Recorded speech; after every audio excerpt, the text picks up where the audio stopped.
যুক্তরাষ্ট্রের লস অ্যাঞ্জেলেসের উপর যেন অভিশাপ এনেছে। অনেক নাগরিক বলছেন এই অভিশাপ গাজার সেই নিরীহ মানুষদের। গাজায় হামলার বিষয়ে সরাসরি ইসরায়েলকে সমর্থন দিয়েছিল যুক্তরাষ্ট্র। তাদের কষ্ট দেখে অদৃশ্য কোনো মহাশক্তি তছনছ করেছে আমেরিকার সম্পদশালী অঞ্চলও, পুড়ে গেছে তারকাদের বিলাসবহুল বাড়িগাড়িও। ধ্বংসস্তূপ পরিণত হয়েছে মাইলের পর মাইল। যুক্তরাষ্ট্রের লস অ্যাঞ্জেলেসে ভয়াবহ দাবানল একাধিক এলাকায় ছড়িয়ে পড়েছে। ঘন্টায় 30 থেকে 50 মাইল বেগে ছুটছে দাবানলের আগুন। দেখতে দেখতে ঘরবাড়ি পুড়ে ছাই স্তূপে পরিণত হচ্ছে।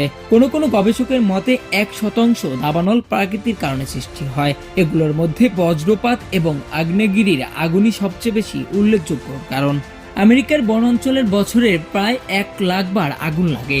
এর ফলে প্রায় 20 লাখ হেক্টর জমি পুড়ে ছাই হয়ে যায়। কিন্তু যুক্তরাষ্ট্রের লস অ্যাঞ্জেলেসে অব্যাহতভাবে শক্তিশালী ও সূক্ষ্ম ঝড়ো বাতাসের মুখোমুখি হয়েছে অগ্নি নির্বাপন কর্মীরা। ঝড়ো বাতাসে সেখানকার দুটি বড় দাবানল ছড়িয়ে পড়েছে। দাবানল দুটির যুক্তরাষ্ট্রের ক্যালিফোর্নিয়ার অঙ্গরাজ্যের লস অ্যাঞ্জেলেসে 8 দিন ধরে আতঙ্ক ছড়াচ্ছে। শক্তিশালী ঝড়ো বাতাসে যেন শহরটি সহ্য শক্তির পরীক্ষাও নিচ্ছে। ইতিহাসের সবচেয়ে ভয়াবহ দুর্যোগের উলটপালট হয়ে গেছে লস অ্যাঞ্জেলেস। কর্মকর্তারা স্থানীয় বাসিন্দাদের সতর্ক থাকতে এবং যে কোনো সময় নোটিশ দেওয়ার সঙ্গে সঙ্গে এলাকা ছাড়ার জন্য প্রস্তুত থাকতে বলছেন। পাশাপাশি স্থানীয়দের ব্যাপক ঝড়ো হাওয়া অব্যাহত থাকার পূর্বাভাসও দেওয়া হয়েছে। কর্তৃপক্ষ জানিয়েছে দাবানলের আগুন এই মধ্যে ওয়াশিংটন ডিসির আয়তনের সমান এলাকার গাছ করে ফেলেছে। প্রায় 65 লাখ মানুষ গুরুতর হুমকির মুখে আছেন। এ পর্যন্ত 25 জনের মৃত্যু হয়েছে।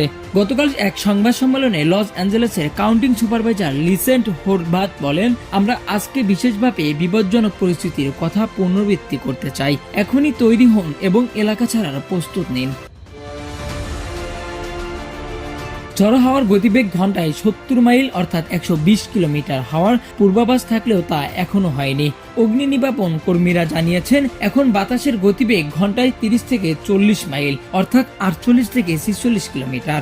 বাতাসের আর্দ্রতার পরিমাণ কম। অঞ্চলটিতে 9 মাস ধরে উল্লেখযোগ্য কোনো বৃষ্টি হয়নি। কান্ট্রি শেরিফ রবার্ট লুনা বলেন, আগুনে 12,000-এরও বেশি বাড়ি এবং অন্যান্য অবকাঠামো ক্ষতিগ্রস্ত কিংবা ধ্বংস হয়ে গেছে। 2 লাখেরও বেশি মানুষ ঘর ছাড়তে বাধ্য হয়েছেন। 82,400 জন মানুষ এলাকা খালি করার নির্দেশের আওতায় আছেন। এছাড়াও 90,400 মানুষকে গতকাল এলাকায় আগুন আরও ছড়িয়ে পড়েছেন।